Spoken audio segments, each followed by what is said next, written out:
Irmãos, conta-se a história de três reis que lutavam para manter a sua dinastia intacta. Por anos, eles passaram governando, construíram um grande império, e os três juntos lutavam para manter a mesma visão, para manter o planejamento, em meio às guerras, em meio às lutas. Mas havia um diferencial nesse reinado. Esses três homens, eles recebiam então conselhos. Eles tinham uma excelente conselheira, uma mulher que caminhava com eles, direcionava, corrigia, estava então a todo momento aparando as arestas.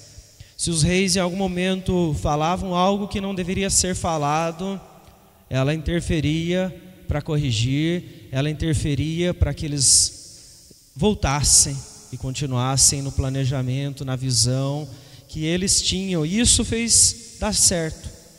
Eles se mantiveram no poder por um longo período e eles ganharam autoridade, ganharam mais poder com o passar do tempo, adquiriram maiores riquezas. Há um problema apenas nesta história. Esta mulher, esta excelente conselheira, ela não é humana, ela é uma máquina. Essa é uma história de ficção que você pode encontrar ela na série Fundação. Ela é uma máquina, mas ela guiava esses reis. Ela guiava eles para que eles não saíssem do caminho, para que eles estivessem sempre vencendo, para que eles estivessem sempre no poder. E funcionou. Qual é o problema então de ter uma conselheira que é uma máquina? É um robô, ela é um humanoide, né? O problema é que ela não tem vida. O problema é que tem algo sem vida guiando pessoas. Ela só seguia uma programação. Ela só seguia aquilo que ela havia sido então feita para fazer. Se alguém se levantasse para tentar impedir o caminho daqueles reis, ela ia entrar no meio daquela briga e ela ia fazer então com que aquelas pessoas saíssem e eles então mantivessem à frente. Então, algo sem vida, como esta mulher, traçou rotas para eles ganharem, enfrentando então muitos inimigos. Isso trouxe muito sofrimento, trouxe muita morte, mas para ela não havia problema, porque ela não tinha vida, então ela não sabia o valor da vida. Ela apenas queria seguir uma linha de raciocínio, a qual ela foi então programada para viver. Quando nós pensamos um pouco na nossa história, na nossa vida, nós não temos um reinado, talvez você não tenha uma pessoa necessariamente ao seu lado para te aconselhar e te guiar em todo o tempo, como nessa história. Mas você tem uma mente, você tem um coração, você tem vontades, você tem impulsos, e isso está direcionando você. Mas quando você então vive guiado por algo que não possui vida, você está, ao longo de toda a história, às vezes até sem perceber, colhendo tristes consequências. Porque, por fim, se aquilo não tem vida, você está sendo guiado por você mesmo. É você mesmo quem está definindo o curso da sua história. É você mesmo quem está definindo o que é certo e o que é errado, o que é bom e o que não é. Será que o que guia sua mente hoje é real? Já parou para pensar nisso? Hoje nós estamos no meio de uma geração onde o artificial está presente, está na vida das famílias, onde você vê muita inteligência artificial direcionando, dando conselhos. Tem gente hoje mandando no chat GPT o que eu vou fazer para resolver esse problema. E todos os dias quem guia a vida dessa pessoa é a inteligência artificial. É real isso? Não é uma pessoa. Não tem vida. O que ela vai responder? Aquilo que ela foi programada para responder. Se você pergunta A, não importa a verdade. Ela vai responder conforme foi criada para responder. O que está guiando a sua mente? Será que possui vida? Existem muitas pessoas que ainda são guiadas por objetos, objetos sem vida. São os objetos que estão trazendo valor à vida, são os objetos que estão guiando para dizer o que fazer, o que não fazer, são objetos que estão mostrando o que é e o que não é importante. Isso nada mais é do que confiança em nós mesmos. Seja você que busca naquilo que não é real, ou seja você aquele que busca naquilo que não possui vida. Eles não possuem som, não possuem pensamentos, mas estão dando conselhos para muitas pessoas e muitos estão aí obedecendo. Nós, nesta noite, nós vamos compreender qual é aquele caminho que então nos leva para a vontade correta, para a obediência certa, para nós podermos então viver a sabedoria eterna. E a questão é: quantos realmente seguem e obedecem o guia supremo de toda a história? Para nós pensarmos um pouco nisso, eu quero convidar você a abrir a palavra do Senhor em Atos. Atos capítulo 16, nós faremos a leitura do versículo 6 ao versículo 10.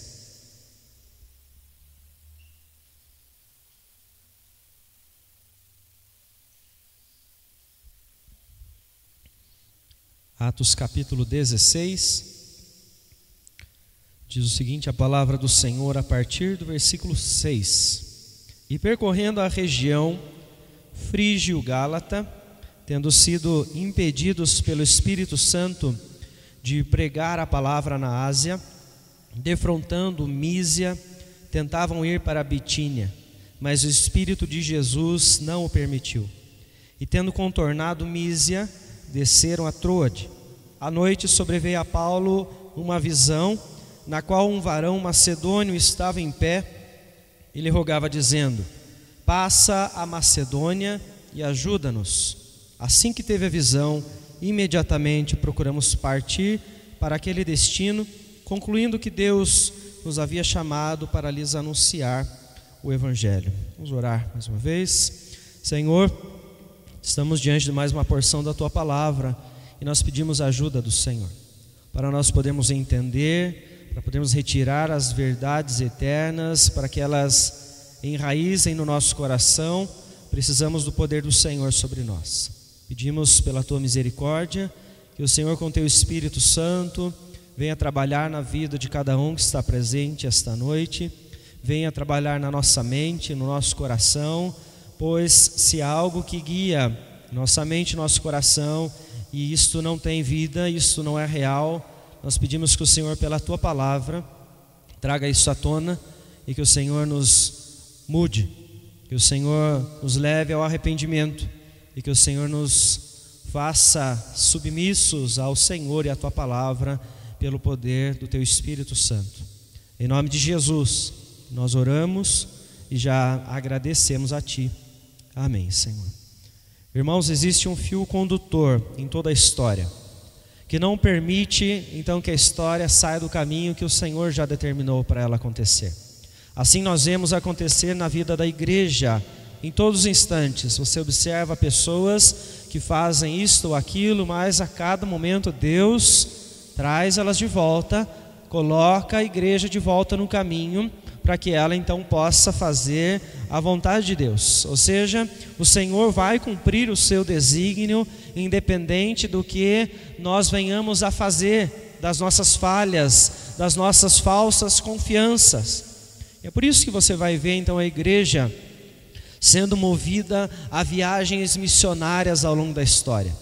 Seja quando você vê então aqueles grandes servos que foram às missões nos sertões do país, sejam os servos que enfrentam as diferenças culturais e fazem viagens dificílimas, arriscando a sua própria vida, aqueles que vão aos povos ainda não alcançados, todo tipo de empreendimento que tem o propósito de levar o Evangelho das Boas Novas. Nós vemos isso acontecer, porque o fio condutor da história vai sempre cair no propósito do Senhor.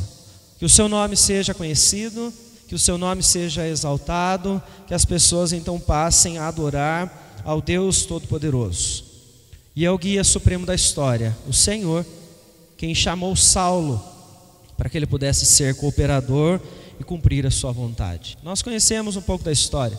Saulo era desobediente, era rebelde, era aquele então que afirmava conhecer a lei e afirmava ser exímio, zeloso, da lei, daquilo que o Senhor havia direcionado, mas ele perseguiu os do caminho.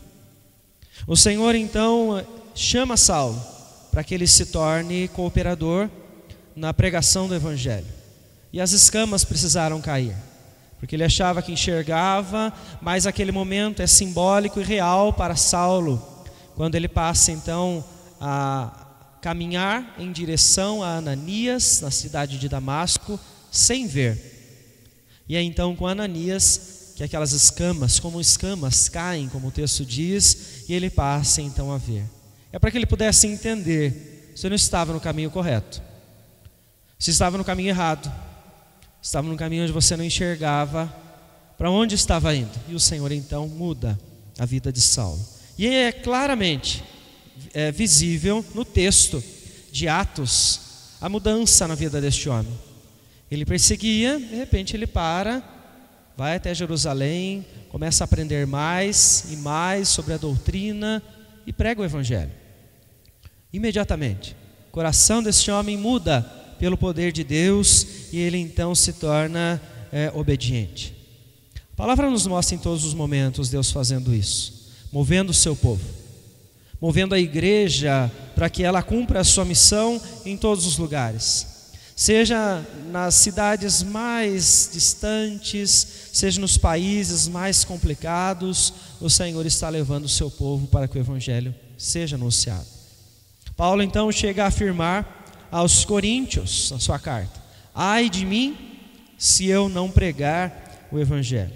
Dessa forma nós entendemos, é Deus quem direciona a mente do seu povo, é Deus quem guia a vida de Paulo para que ele então empreenda nas viagens missionárias e para que ele possa servir ao Senhor, levando o Evangelho para todos os lugares. Mas interessante que esse texto, ele vai nos mostrar que é através de Paulo que o Senhor está cuidando também da sua igreja. Porque Deus levanta líderes para que o povo possa viver o reino e assim espalhar a mensagem de esperança dada por Cristo Jesus. Nós sabemos que muitos dos nossos dias almejam que Deus responda a seus pedidos de forma positiva, Nós temos planos, nós temos sonhos, temos ideais que colocamos na nossa vida e colocamos diante de Deus esperando que o Senhor diga: pode ir porque é exatamente esse o caminho que eu quero que você vá. Esta é a nossa vontade. Você não ora pedindo a Deus que diga não.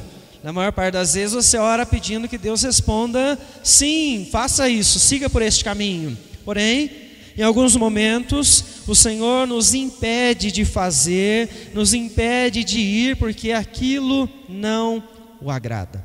O texto mostra para nós: ir para a Bitínia era o plano daqueles homens. Aquele momento então, durante a viagem missionária, eles tinham algo muito claro na mente deles: nós vamos então chegar neste lugar, vamos falar do Evangelho agora na Ásia. Porém, Deus não se agradava deste caminho.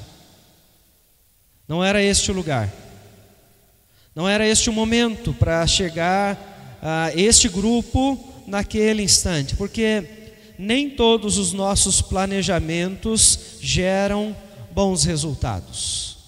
Nós precisamos ter isso muito claro na nossa mente, porque nós somos falhos, nós somos limitados. E quando um planejamento não agrada ao Senhor, este planejamento ele não vai ser bem sucedido. Essa é a verdade que você encontra no livro de Provérbios, quando Deus nos diz: o homem pode fazer planos, mas a resposta certa vem dos lábios do Senhor. E por vezes nós fazemos nossos planos, fazemos com expectativas, somos orgulhosos ao bater o pé e falar: é aqui que eu vou ficar, é nesse caminho que eu vou seguir. é desse jeito que eu vou fazer. Nós somos teimosos, né? Nosso coração por vezes ele é assim, eu quero e eu vou, eu faço. Nós insistimos em decisões que nós sabemos que Deus não está de acordo. E qual é o resultado? Nós não somos bem-sucedidos. Aquilo não traz alegria, aquilo não traz paz. Nós percebemos as consequências que trazemos para a nossa vida, porque nós não fomos guiados por Deus. Resultado que não agrada ao Senhor, porque ao invés de buscar a orientação de Deus, nós buscamos em nós mesmos. É como eu olhar para o espelho e perguntar para mim mesmo, esperando a resposta que eu já sei qual eu quero. Como se eu dissesse para mim mesmo, posso ir? E é claro que eu vou dizer para mim mesmo que eu posso, porque eu quero, e eu vou. É um orgulho do coração. Ananias e Safira, eles criaram uma excelente estratégia. A palavra do Senhor nos mostra isso em Atos. Eles queriam ajudar. Essa pelo menos foi a palavra que eles trouxeram diante dos apóstolos. Venderam propriedades e eles então entregaram aos pés dos apóstolos a parte daquela propriedade, mas disseram que era o todo. A estratégia era excelente. Nós vamos fingir que é o todo, não vamos contar para ninguém e vamos sair então como aqueles que são piedosos e que querem honrar ao Senhor com esta atitude que nós tivemos. Mas eles mentiram. O coração deles não tinha a intenção de honrar a Deus, foram orgulhosos. Insistiram em seguir daquela maneira e o resultado foi desastroso. Eles não foram bem-sucedidos. O Senhor revelou a verdade a Pedro, para a conversa, diante de Pedro confronta, ele sustenta a mentira, e depois do outro, são mortos pelo Senhor, para mostrar o juízo de Deus, para mostrar a mão do Senhor que pesa quando nós fazemos planos que não são agradáveis ao Senhor. Você já parou para pensar e perceber isso? Quantos planos você já fez sem ao menos consultar a vontade do Senhor em oração, sem ao menos consultar ao Senhor na sua palavra? Eles não dão bons resultados. Algumas vezes nós apenas criamos, nós inventamos isso na nossa mente, achamos que aquilo é bom, mas outras vezes nós fazemos porque nós seguimos alguém, porque nós nos submetemos a uma liderança que proporciona esse tipo de visão, proporciona esse tipo de caminho. Você então pode observar que quando líderes constroem planos longe da vontade de Deus, quem perece é o reino do Senhor.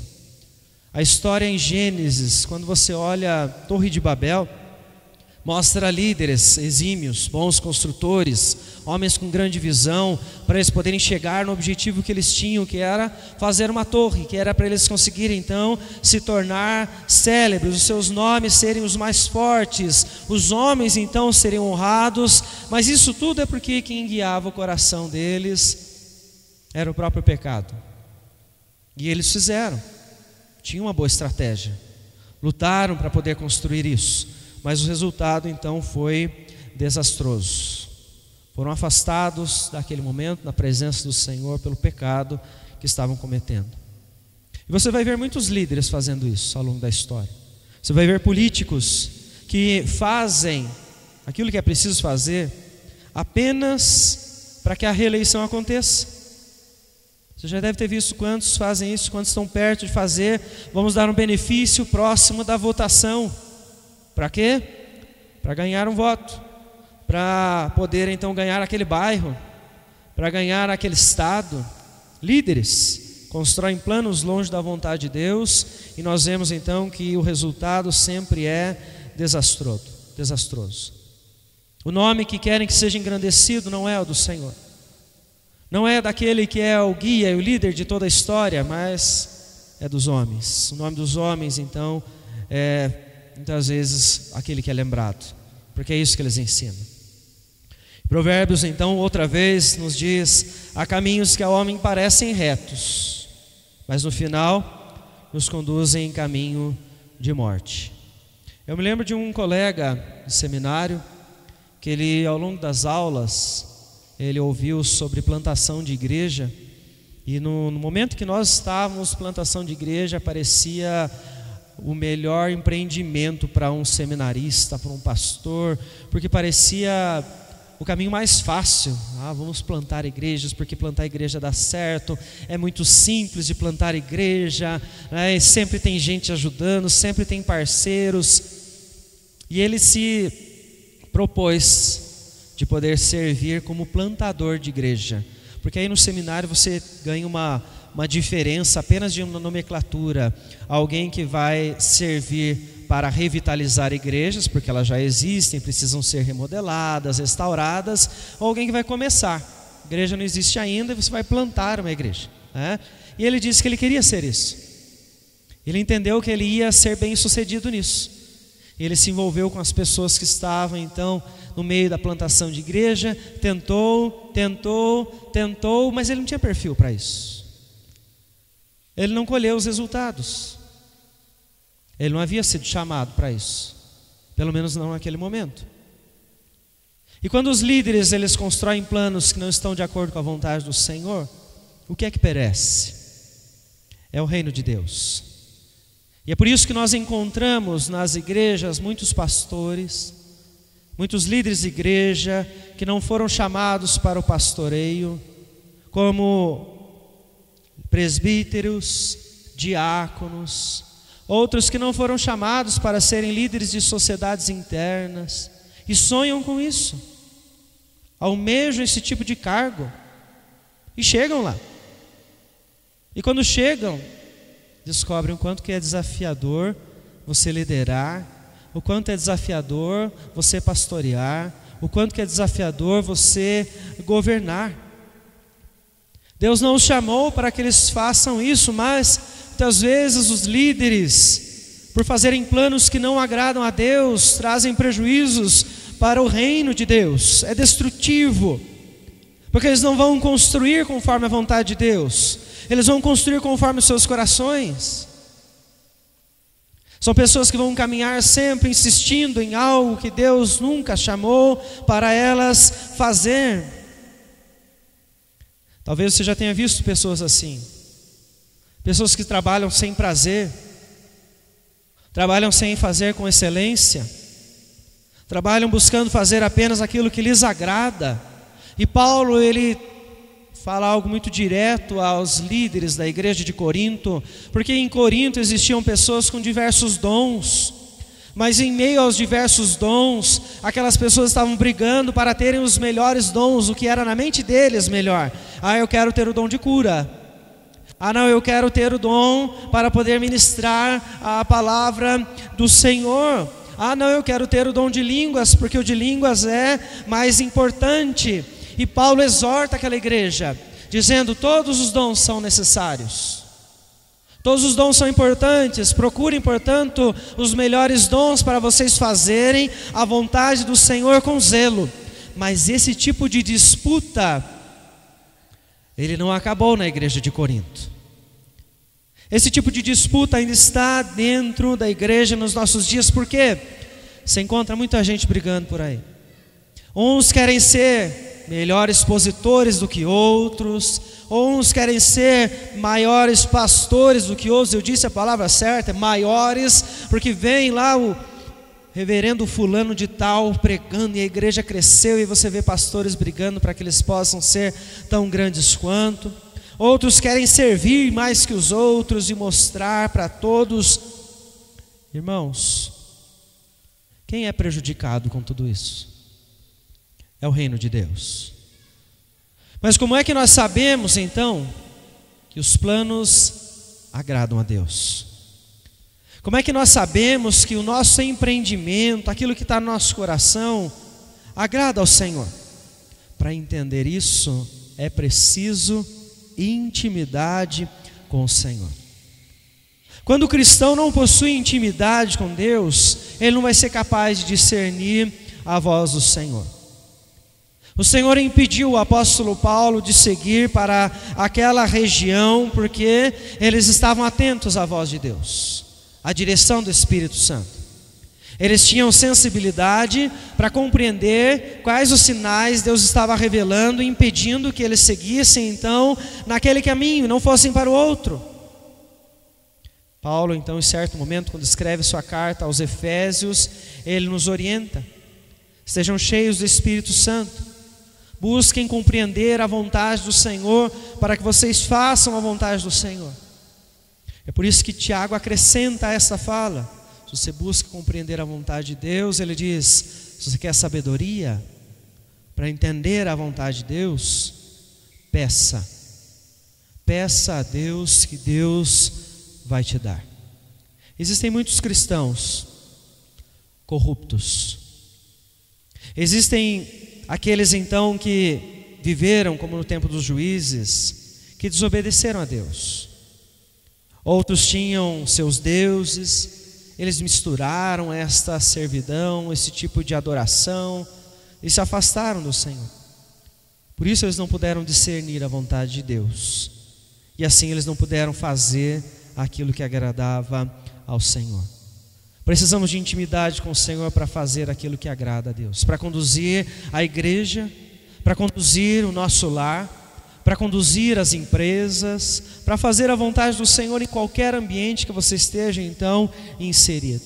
Paulo tem intimidade, Paulo busca saber a vontade do Senhor, por isso ele contorna e desce para Troade.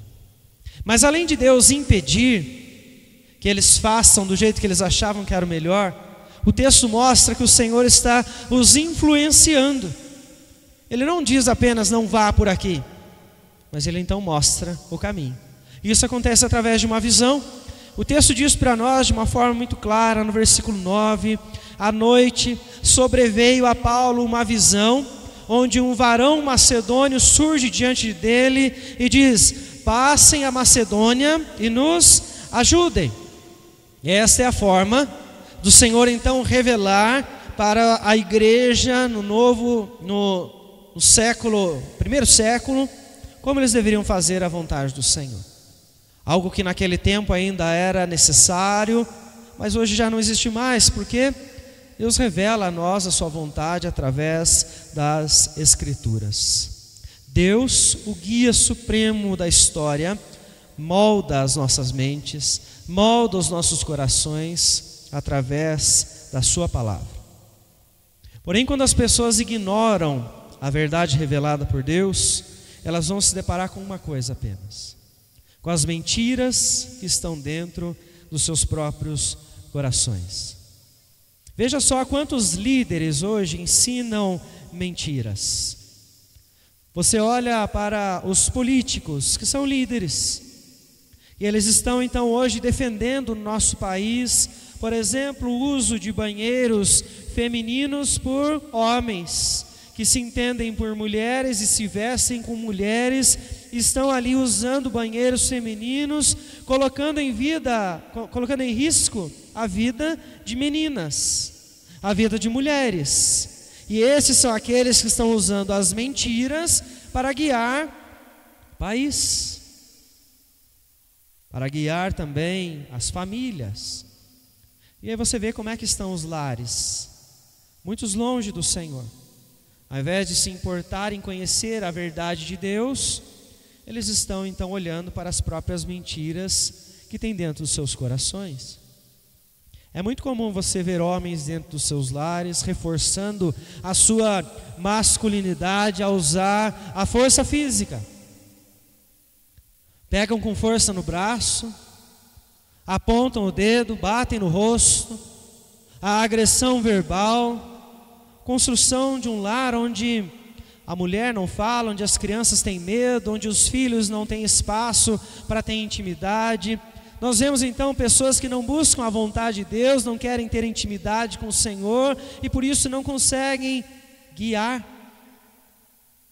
Mas também temos lares de mulheres com pensamentos feministas, cristãs, que acham que o feminismo é algo saudável para suas casas, porque a mulher tem que ter voz, porque a mulher tem que ter a força, porque a mulher tem que aparecer, a mulher tem que mandar, a mulher tem que fazer isso e aquilo, e elas tomam para si cada vez mais responsabilidades, cada vez mais culpas, porque o Senhor não as chamou para fazer tudo aquilo que a sociedade está colocando sobre os ombros das mulheres, e essas então estão sofrendo dentro de casa. Isso está surgindo porque existem corações que estão longe da verdade, longe da palavra. Pessoas que estão longe da palavra do Senhor vão colher desastres nas suas casas, vão colher desastres onde estão guiando, onde estão vivendo a todos os momentos. Observe quantas vidas estão desinteressadas da palavra de Deus. Sabe como é que você observa isso? Leia para essas pessoas a palavra do Senhor. Fale algo que elas não concordam, que elas não estão vivendo. Confronte essas pessoas com a verdade da palavra de Deus, e você vai ver o que é que esses corações estão querendo. Naquele momento essa pessoa se volta contra você. Naquele momento aquela pessoa levanta e sai da igreja. Naquele momento que ela ouve a verdade, ela não te procura mais, ela não quer mais o seu conselho, porque o coração dela não quer ouvir. Ela não quer a verdade, ela não quer a palavra de Deus, porque esses corações querem se manter rebeldes. Eles querem continuar longe de Deus. Eles não aceitam a vontade do Senhor, eles não querem mudança, eles querem continuar vivendo nas suas próprias mentiras. Deus havia dito para Moisés, Arão, Josué e os outros companheiros daqueles líderes do Antigo Testamento, capítulo 24, versículo 12 do livro do Êxodo: sobe a mim, ao monte, e fica lá. Dar-te-ei as tábuas de pedra e a lei e os mandamentos que escrevi para os ensinares. Moisés então, obedecendo a Deus, sobe com Josué e mais alguns homens no meio do caminho. Josué permanece e Moisés continua subindo, até chegar no topo do monte. E naquele momento o Senhor mostra a sua presença. Eles observam que o Senhor está falando realmente a Moisés, mas quem permanece com o povo é Arão. Quando líderes ignoram a verdade do Senhor, causam destruição. Quando as pessoas não querem a verdade do Senhor, elas vão trazer apenas prejuízo para si. Eles não foram submissos à palavra do Senhor. Eles não tiveram paciência para entender o que Deus estava fazendo. E eles então cederam à pressão do povo, se afastaram do Senhor, criaram o bezerro de ouro e passaram à idolatria. Interessante que na mente deles, ouvir o bezerro de ouro que não emite som ou dá qualquer tipo de direção era melhor do que esperar Deus direcionar através de Moisés, o líder que Deus havia chamado naquele momento. Era melhor então eles estarem diante daquela estátua que não tinha movimento, não tinha vida alguma, do que esperar então o próprio Deus trazer a sua verdade, trazer a resposta que eles estavam então precisando para direcionar as suas vidas. Irmãos, é a palavra do Senhor quem vai moldar o nosso coração. A palavra do Senhor, como diz o autor aos Hebreus, ela é viva, ela é eficaz, como uma espada de 2 gumes, afiada para penetrar no mais profundo do seu coração, para revelar a verdade que há em nós, para que essa verdade seja removida, para que essa verdade seja substituída pela verdade do Senhor, e assim a idolatria saia, assim os desejos pecaminosos deem espaço para a verdade do Senhor. Mas a questão é, quem é que hoje quer ainda ser influenciado por Deus? Quem ainda quer ser influenciado pela palavra do Senhor? Porque aquele que o quer deve buscar a palavra para que o Senhor mostre a verdade e conduza o seu coração ao caminho eterno. É exatamente isso então que aconteceu com Paulo. Ele teve uma visão, Deus o direcionou, Deus o impediu, Deus o influenciou, mostrando então o que ele deveria fazer neste momento. Mas é interessante como é que esse trecho do texto, ele então finaliza, porque a compreensão da verdade, ela ganha valor quando ela começa a fazer parte do nosso cotidiano, quando ela é colocada então de fato em prática. Você vê então como a palavra de Deus nos ensina sobre a vida no lar. Você já ouviu isso? Os pais sabem disso. Não devemos colocar nossos filhos a ira. Não provoquem, os filhos a ira. Os filhos devem ser obedientes aos pais. Nós conhecemos a lei, nós conhecemos a verdade. Você vê muitos líderes políticos cristãos que sabem que devem fazer o melhor, não por si mesmos, não para o seu nome, mas devem fazer apenas para o Senhor.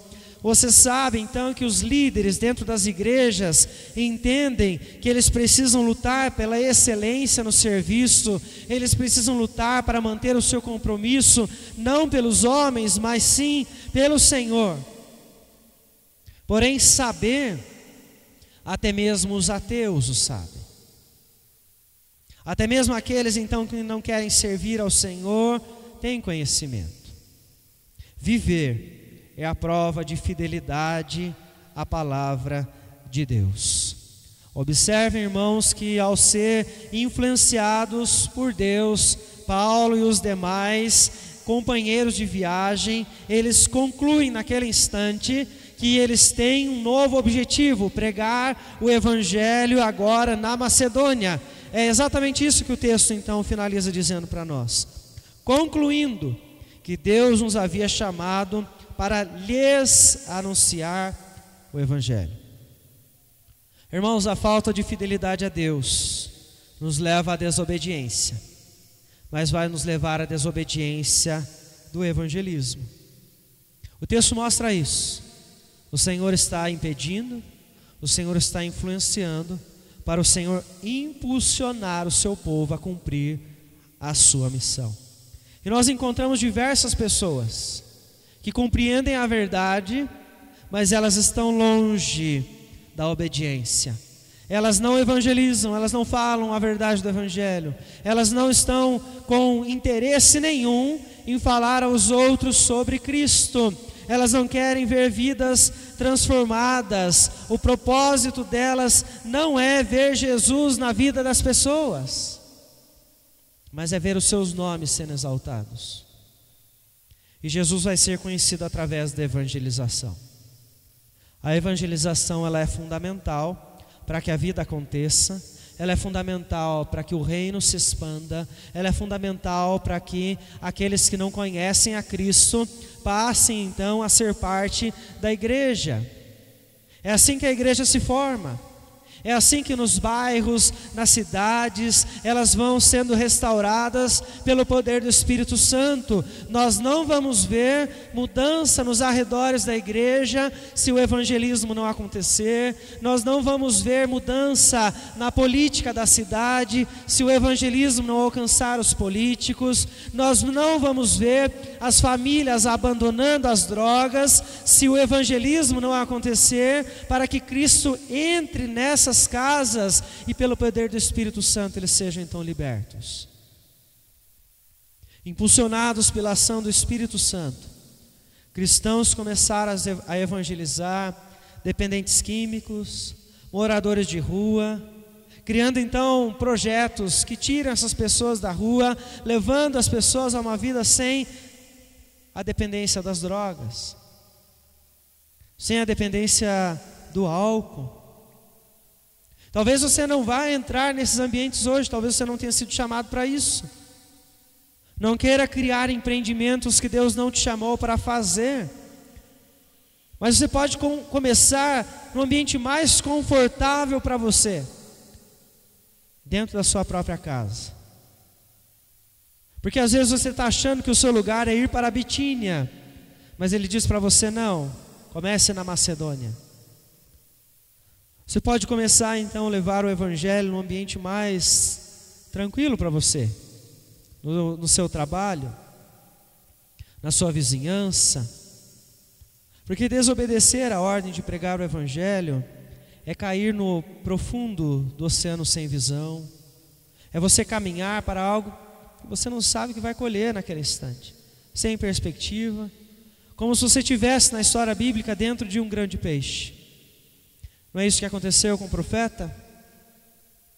Jonas não acreditava que aquele povo precisava da verdade. Ele não acreditava que eles seriam então transformados.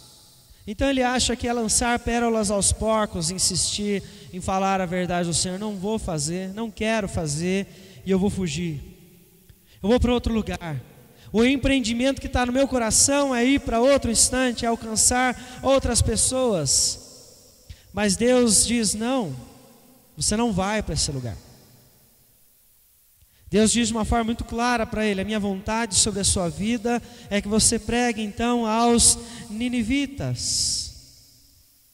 E ele vai, e ele prega, e aquelas pessoas se convertem, elas são transformadas. Até os reis, os príncipes, para a tristeza de Jonas. E a figura, o perfil de Jonas é de um líder que não deve ser seguido. Ele é um modelo falho, porque ele não se alegra em servir, ele não se alegra com a conversão dos perdidos, ele é um líder que não está disposto a servir ao Senhor, naquilo que Deus está chamando ele para fazer. Nós vemos então que os outros seguem, alegres na presença de Deus. Mas a história de Jonas, até os últimos momentos, ele está aborrecido, está amargurado, ele está triste, porque ele acha que aquelas pessoas não merecem a verdade de Deus. Por isso que o modelo para a nossa vida não são os homens, mas é o próprio Deus encarnado. Você vai olhar os modelos na Bíblia de servos, que servem muito de exemplo para nós, mas eles não foram perfeitos. O modelo é o próprio Senhor, que impulsionado pela sua missão, ele serviu até a morte, e a morte de cruz. A minha pergunta para você esta noite é: quem é que está te influenciando? Ou o quê? O que é que influencia a sua mente? O que é que está dentro da sua mente, do seu coração? O que é que está levando você a fazer a vontade de Deus? Ou pior, o que é que está te impedindo de viver a vontade do Senhor? O que é que está te impedindo de fazer aquilo que Deus está te chamando para fazer? O que é que está te impedindo de estar na presença do Senhor? Que você possa orar como Davi: Senhor, sonda o meu coração e vê se há em mim algum caminho mau. O supremo guia da história, o nosso Deus, Ele corrige nossos passos, para nós vivermos conforme a sua vontade. Muitas vezes você está por um empreendimento, você está seguindo um caminho e Deus vai te impedir de seguir. Ele vai dizer para você de uma forma muito clara, a você que está vendo a independência, Ele vai dizer: não faça, não siga, não diga isso, porque não é para dizer. A ação de Deus pelo Espírito Santo vai conduzir o seu povo a uma vida de obediência, impedindo, mas influenciando e te impulsionando para que você o sirva. Você não vai ficar estagnado no lugar. O Espírito Santo vai te incomodar para você sair daquele lugar. Ele vai te levar a fazer, Ele vai te levar a entender, Ele vai colocar as palavras certas, Ele vai mostrar a você qual é o caminho correto. Por isso, aproxime-se de Deus, porque o caminho do Senhor é o único que vai te levar à eternidade. É perto de Deus que você vai encontrar a satisfação. É perto de Deus que você vai poder então viver de maneira plena, satisfeito, independente das circunstâncias. Aquele que deseja servir a Deus nunca vai fazer isso longe do povo do Senhor. Não se esqueça disso. Deus está guiando um povo para que esse povo cumpra a sua história. Então não ache que os seus empreendimentos longe da igreja, eles estão agradando a Deus. Tome cuidado. Muitas vezes você está com um empreendimento no seu coração, que a igreja não sabe, que a igreja não concorda, que a igreja não vive, e você acha que está fazendo a vontade de Deus, muitas vezes não está. Torne-se parte da igreja, entenda o que Deus está fazendo na igreja, entenda o que Deus está fazendo através dos líderes, como é que Deus está mostrando a sua vontade ao povo do Senhor, ao povo dele, porque foi este povo que ele chamou.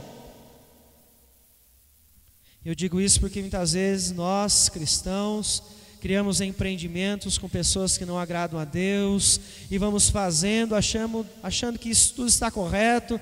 Tome cuidado com as alianças. Tome cuidado, o Senhor está guiando o seu povo.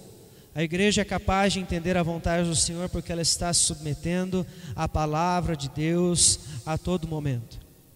Assim nós estamos lutando, todos nós, membros da igreja, estamos lutando para fazer a vontade do Senhor. Por isso, se você está longe dos irmãos da igreja, aproxime-se.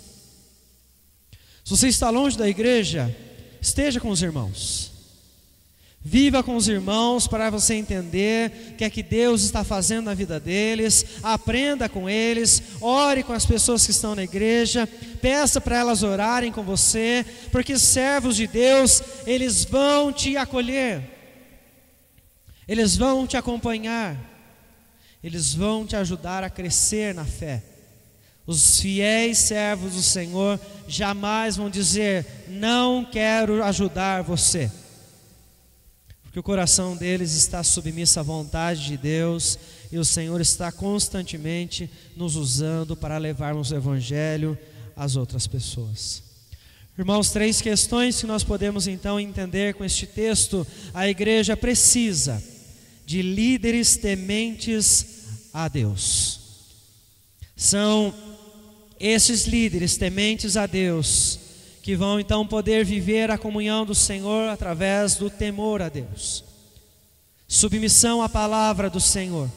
Somente desta forma nós vamos ver então esses homens e mulheres servindo ao Senhor, porque eles vão buscar a verdade, eles vão guiar a igreja para o caminho certo, eles vão servir ao Senhor com excelência, com responsabilidade. Isso é fruto do temor. Mas nós não podemos esquecer que a igreja honra a Deus pelos seus líderes quando eles obedecem ao Senhor. Líderes que se submetem, não apenas que conhecem, são aqueles que estão levando a igreja a uma vida de obediência.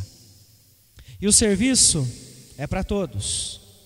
O desafio é para todos aqueles a quem Deus está chamando para falar da verdade, para assumir cargos, para ser oficiais, para estar à frente das igrejas. Ou seja, o desafio é para todos nós. Obediência a líderes tementes ao Senhor. Por isso eu desafio você, irmãos, ore pela igreja. A igreja está precisando das suas orações, para que o Senhor molde os seus líderes, para que a igreja molde os seus pastores, para que o Senhor molde os seus pastores, molde os seus presbíteros, molde os seus diáconos, molde os líderes das sociedades internas, para que cada vez mais a igreja tenha pessoas tementes ao Senhor, para que o reino seja conhecido. Mas não deixe de orar pela igreja, para que a igreja esteja consciente do seu chamado, para que a igreja possa obedecer, para que a igreja não ouça apenas a palavra do Senhor e deixe essa verdade sair pelo outro ouvido, que ela cumpra a vontade de Deus para a honra e louvor do nome de Cristo Jesus. Porque o texto nos diz: pessoas tementes, submissas, pregar o Evangelho. E você sabe o que acontece quando o Evangelho é anunciado? A igreja se fortalece, a igreja cresce quando ela testemunha o poder do Evangelho. Mas eu digo, irmãos, o crescimento nem sempre vai ser em número. Nem sempre Deus está chamando a igreja para ela ser uma igreja de 1000 membros. Não espere que a igreja Filadélfia alcance o número de membros que você sonhou. É Deus quem determina isso. Mas o que é mais importante é que quando a igreja testemunha o poder do Evangelho, ela se fortalece. Porque ela só faz isso quando ela tem intimidade com Deus. Ela só faz isso porque ela tem ousadia dada pelo Espírito Santo para lutar pelo reino. Porque ela tem fé. Ela tem fé para obedecer ao chamado que o Senhor traz para ela através da cruz.